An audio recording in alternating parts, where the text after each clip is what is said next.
This is a Weber Smokey Mountain cooker, and I'm just getting ready to get it started up this morning. So here we're gonna get going here.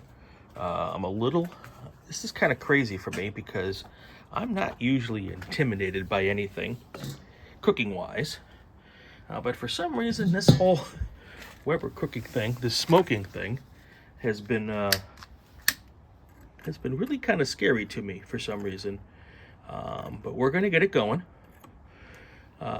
In here I have, probably should have taken some video of me starting this, filling this up, but you can see, can you see? Yeah, I think in there I've got a combination of both apple wood and hickory, and that is underneath the coals. That's how I was told that I should be starting that up. And so I've got the coals. Those are fire starting, paraffin covered fire starting blocks. And then I'm gonna put some more charcoal here over the top to get this thing started up. Now, my charcoal chimney will get going here, and that's how that's gonna get started. And then once I get this thing going, then the top of the smoker goes right on over the top of it. And we're gonna be smoking for about 12 to 14 hours today. That's why I'm up at 5:30 in the morning to get this thing started.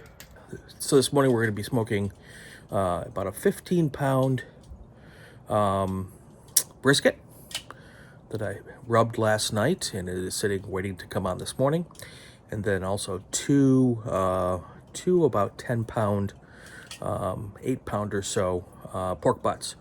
Also rubbed those last night. They're ready to go. I'll be bringing those out in a few minutes once this thing gets started up. So I'll be back in just a few minutes, and we're going to kind of follow this whole process through the day.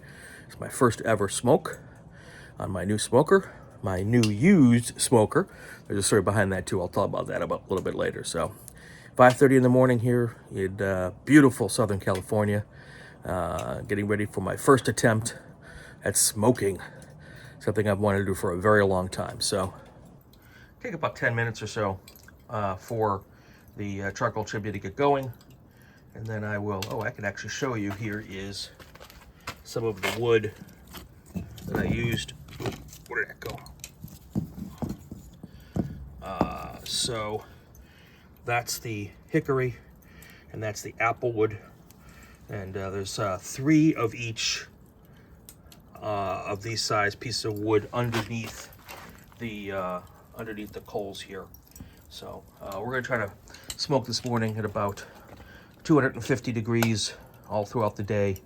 Try to keep it in that 250, 275 range, and low and slow. We'll be cooking all day long today. So here's the first 2 pieces of meat they're gonna go on. Those are 2 pork butts. They've been rubbed with 2 different types of rub, and I'll show you those a little bit later once the light comes up. Temperatures right now at 288 degrees on the smoker, and went really high for me, but it's my first time, so we're gonna take a look here.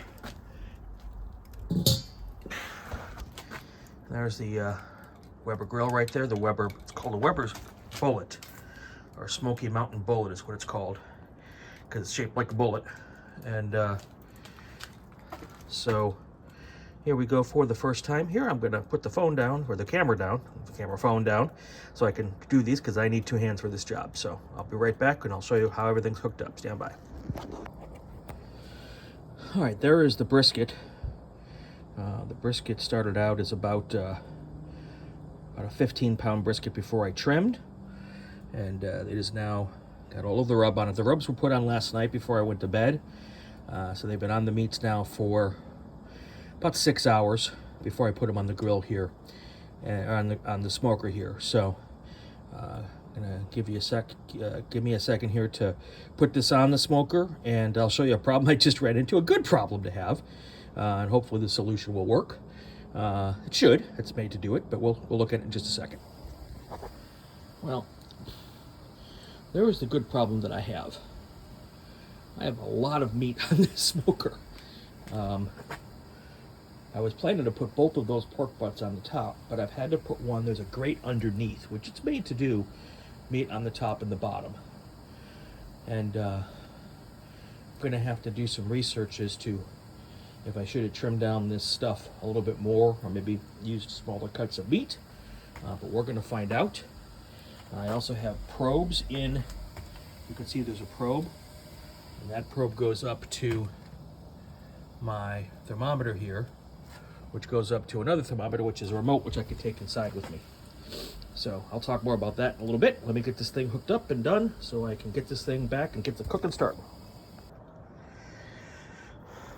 All right, so here we go. It's about 6:30 now, 6:45 maybe. And now the hard part. The guy who I'm taking lessons from says, now you're not supposed to touch it for 5 hours. That's gonna be hard to do because I wanna look and peek. Anyway. So as you can see, sun's starting to come out here. Southern California, just outside of Pasadena. And I've got everything. Let me show you one other thing. So you can see I have all these probes here, and they are leading me up to this thermometer here. And this thermometer will run all day. Hopefully the batteries won't run out, but I've got more batteries. And then it goes to here as a remote, and I'll be able to keep an eye on the temperatures all day long, and I'm going to program this so if it gets to anything I don't want, it will come and talk to me.